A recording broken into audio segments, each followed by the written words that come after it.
Are you feeling stuck?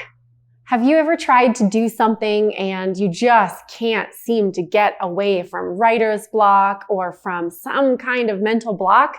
Today, we are going to talk about how to get past mental blocks.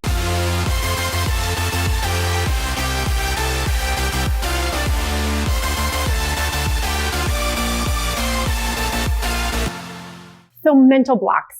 They happen to all of us. They are very frustrating. You're trying to get something done, you're trying to be creative, you need an answer, you need progress, and you can't get it. Mental blocks are natural. And in fact, what they are is very often, as I've described in some of the other videos, and we will put links to those videos below, what I've described is the power of your subconscious brain and how much of your brain power is actually controlled by your subconscious.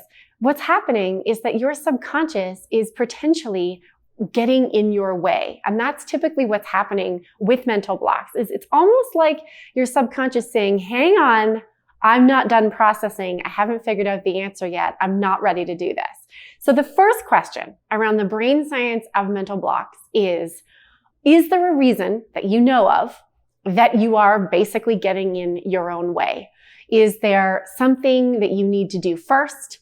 Is there some reason why you don't want this done? So the likelihood is that in fact, you're getting in your own way, and that's the reason for your mental block. Next, I want to talk about what the brain science research says about how to get past a mental block. Some proven brain-based methods for getting out of a mental block. Number eight is to forgive yourself. It is totally natural to have a mental block. There will be times, especially in knowledge workers or creative workers, there will be times that you are going to experience mental blocks. The more you dog yourself, the more you blame yourself, the more that you berate yourself for this, the worse it's going to get. So, number 8, this piece of advice is all around the fact that this is natural. It's normal, and you should just forgive yourself for the fact that you are going through a mental block right now. Okay, number 7, this piece of advice also corroborated by research is the following. I often say when the going gets rough, the rough get moving. Advice number 7 is to exercise. I know this seems so rudimentary. However, what we know is even a little bit of exercise, it doesn't have to be P90X or HIIT, just a little bit of exercise will actually activate learning, knowledge, and memory networks and give you the opportunity to listen to that super powerful subconscious that very likely has the answers, but you're just not listening. And so if you have a little bit of exercise in your day, you are much likely to be able to get past that mental block. Don't force it. Don't sit at your desk. Don't think about it more. Instead, get up, get moving. That will help get you through a mental block. Advice number 6. All the research shows the same thing. Those who meditate get past mental blocks faster. So if you are having a hard time finding the solution to something or getting that answer or writing the pitch deck or getting to the next chapter of your book, meditate. Now, I don't know about you, I cannot think about nothing. I am way too serotonin deficient. So here's what I'm going to offer. In fact, there's no wrong way to meditate when it comes to getting out of a mental block.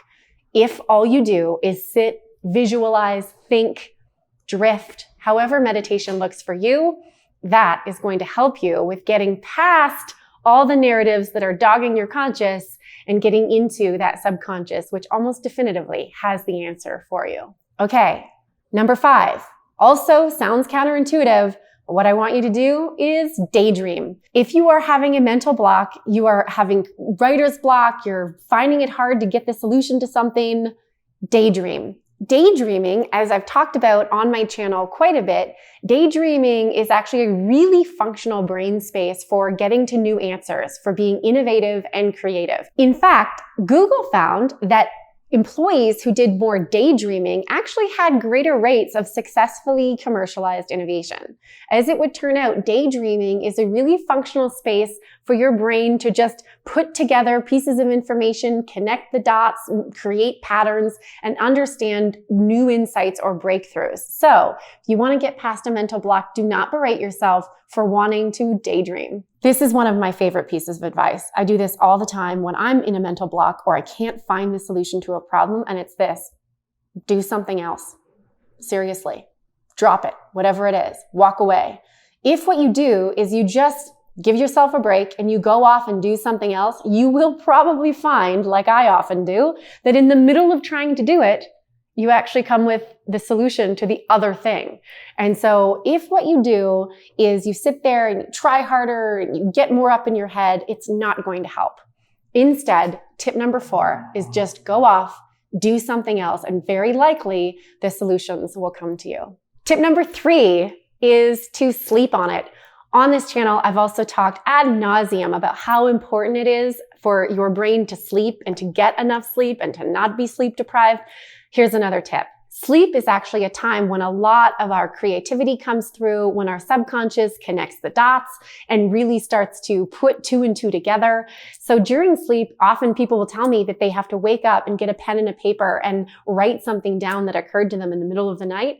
This is because during sleep is when your brain really comes alive to help you solve problems, to help you have creative and innovative breakthroughs.